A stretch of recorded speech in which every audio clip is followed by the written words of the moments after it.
जी हमेशा से हमने देखा है कि मुहर्रम उल हराम के अंदर लोग कोशिश करते हैं कि बढ़ चढ़ के नज़र न्याज की जाए, सबीलें लगाई जाएं और इसी हवाले से मुल्तान में अरसा दराज से ये जो एक देव कामत यहाँ पर सबील लगाई जाती है जिसके अंदर हलीम तैयार किया जाता है। और पहले ये यहाँ पर जो है वो 100 मन तैयार की जाती थी, इस साल 250 मन इसके अंदर तैयार की जा रही है, जिसका मकसद यही है कि शोदाए करबला की याद में लोगों को यहाँ पर जो है ये लंगर खिलाया जाए। और इसके अंदर जो है 20 मन के करीब गोश्त डाला जा रहा है और साथ साथ 700 किलो जो दालें हैं, उसके अलावा जो है गंदम है, मिसाला जात है, वो डाले जा रहे हैं और ये हज़ारों लोगों में ये जो देग है वो तकसीम की जाती है। हमारे साथ यहाँ पर अफजल फरीद साहब मौजूद हैं, इनसे बात करेंगे। अफजल भाई, हमने देखा कि हर साल ही माशाल्लाह ये आप लोग इतनी बड़ी तादाद में कब से इतनी बड़ी घर में खाना बनना हो तो बड़ा टाइम लग जाता है, 250 मन हलीम, कितनी तैयारी लगती है, कितने लोग इसमें शामिल होते हैं और कब से शुरू हो जाता है ये काम? जी, अल्लाह ताला का करम है। ये नबी करीम सल्लल्लाहु अलैहि वसल्लम का ख़ास करम है कि हम ये सिलसिला जारी रखे हुए हैं। तकरीबन 2 दहाइयों से ज़्यादा अरसा हो गया कि हम ये देग तैयार करते हैं। तो इस साल जो हम ये देग बना रहे हैं, 250 मन से ज़ायद ये हलीम की देग तैयार हो रही है।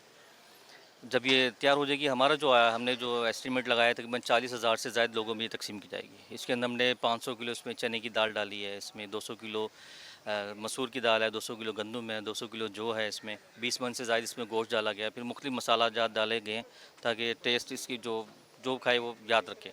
और जैसी जी देग तैयार हो जाती है, अल्हम्दुलिल्लाह मुल्तान शहर के अलावा दूसरे शहरों से भी लोग इस लंगर को लेने के लिए आते हैं, क्योंकि स्पेशली हम जो इसका एहतमाम करते हैं वो नियाज़ हुसैन है। हज़रत इमाम हुसैन अलैहिस्सलाम और तमाम शोहदाए करबला को ख़राज अक़ीदत पेश करते हैं, हर साल पेश करते हैं, क्योंकि उनकी खातिर हमारा ये दीन बचा हुआ है और ये आस्थानें भी उनकी बदौलत हैं कि ये आस्थानें कायम हैं।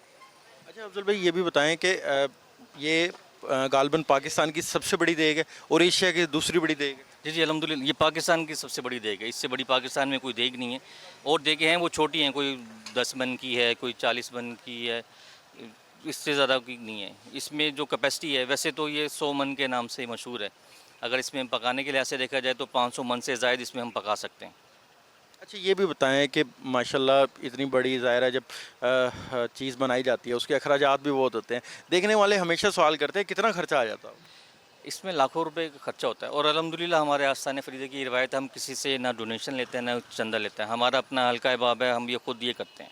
ये अल्लाह ताला का बहुत बड़ा करम है और ये आस्थान फ़रीद ये बाबा फ़रीद के नाम से है, तो बाबा फ़रीद का हम पर बहुत ख़ास करम है कि उन्होंने हमें किसी के आगे हाथ नहीं फैलाने दिया। खुद अरेंज करते हैं अल्हम्दुलिल्लाह और बढ़ चढ़ कर करते हैं। कितनी देर में ये तैयार हो जाता है? तकरीबन 10 से 12 घंटे लगते हैं इसको तैयार होने में। 15 से 20 अफराद हैं हम जो ये खुद ही तैयार करते हैं और अल्हम्दुलिल्लाह जब तैयार होती है तो लोग तारीफ़ भी करते हैं। और हमारा सबसे बड़ा जो नज़रिया होता है, हम ये कहते हैं कि हम जितने भी लोग हैं हम बावज़ू रहें, वज़ू के साथ काम करते हैं तो अल्लाह ताला इसमें बरकत भी डालता है और शिफा भी डालता है। बहुत शुक्रिया। मोहम्मद अफजल फरीद साहब तफसीलन बता रहे थे कि ये एशिया की दूसरी और पाकिस्तान की सबसे बड़ी देग है और उनका मकसद यही है कि शोदाए करबला की खुशनुदी हासिल की जाए, गरीबों में ये जो देग है वो बांटी जाए और यही वजह है कि 250 मन हलीम तैयार किया जा रहा है जो कुछ देर बाद यहाँ पर गरीबों में तकसीम कर दिया जाएगा। जी।